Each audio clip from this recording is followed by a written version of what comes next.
saya Priya Salva dan kami akan memulai presentasi kami. Oke, dimulai dari saya.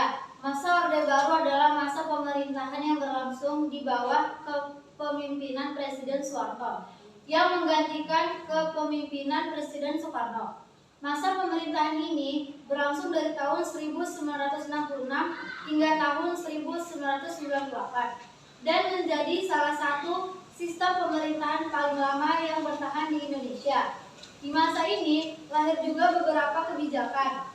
Selama 32 tahun masa kepemimpinan Presiden Soeharto, banyak kebijakan yang memiliki pengaruh cukup besar terhadap proses berjalannya negara Indonesia, mulai dari kebijakan politik maupun ekonomi. Seperti apa dampak kebijakan politik dan ekonomi yang ditempuh pada masa Orde Baru ini?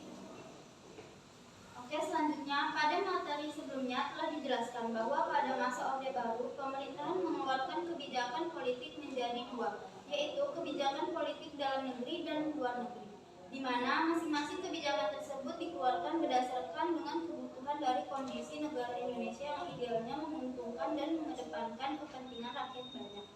Sedangkan dari sisi ekonomi, pemerintah mencanangkan program rehabilitasi ekonomi Orde Baru yang berlandaskan pada MPRS nomor 23 tahun 1966 yang mengharuskan masalah perbaikan ekonomi rakyat di atas segala soal-soal nasional yang lain, termasuk politik.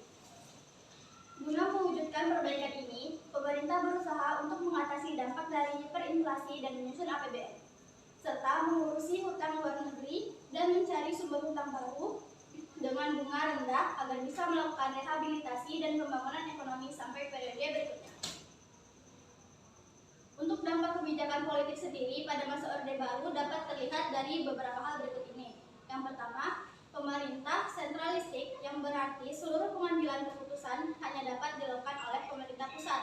Yang kedua, kepemimpinan yang cenderung otoriter karena penggunaan pendekatan keamanan. Yang ketiga, Golkar menjadi alat utama penstabil perekonomian serta PDI dan PPP hanya bertindak sebagai pendamping. Di samping itu, dari sistem ekonomi sendiri yang menitik beratkan kepada perbaikan ekonomi rakyat di atas segala soal-soal nasional yang lain termasuk politik. Nyatanya menghasilkan beberapa dampak yang positif antara lain, yaitu yang pertama, Indonesia dapat mencapai swasembada pangan pada 14 November 1985. Yang kedua, Indonesia berubah dari negara pengimpor beras menjadi negara ekspor beras. Yang ketiga, adanya penurunan drastis dari angka kematian dan angka kemiskinan. Yang terakhir yaitu nomor 4, angka pendidikan sekolah dasar yang melonjak akibat program SD dan SMP Impres atau program ABRI masuk desa. Selanjutnya, revolusi hijau. Dampak lain yang terjadi akibat pemerintahan masa Orde Baru adalah adanya revolusi hijau. Revolusi hijau merupakan perubahan cara atau metode yang dilakukan dalam pertanian dari yang semula merupakan pertanian tradisional atau peasant berubah menjadi pertanian modern atau farmers. Guna meningkatkan hasil pertanian tersebut, maka pemerintah memberikan 4 cara peningkatan hasil pertanian seperti yang pertama, intensifikasi. Intensifikasi merupakan suatu usaha untuk meningkatkan hasil pertanian tanpa menambah luas lahan pertanian, melainkan dengan mengoptimalkan pemanfaatan lahan pertanian. Perubahan ini dilakukan dengan cara panca usaha tani yang meliputi pemilihan dan penggunaan bibit unggul, pemupukan yang cukup, pengairan yang cukup, pemberantasan hama serta cara intensif dan teknik penanaman yang baik. Kedua, ekstensifikasi.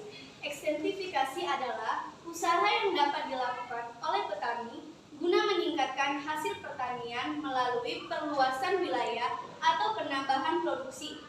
Misalnya adalah melalui penambahan jumlah tenaga kerja dan atau memperluas area pertanian. Yang ketiga, diversifikasi. Diversifikasi adalah upaya peningkatan hasil pertanian dengan cara menganeka-ragamkan komoditas pertanian. Salah satu langkah diversifikasi adalah mina padi, yaitu penyebaran benih ikan di lahan pertanian. Dan yang keempat, rehabilitasi. Rehabilitasi adalah upaya peningkatan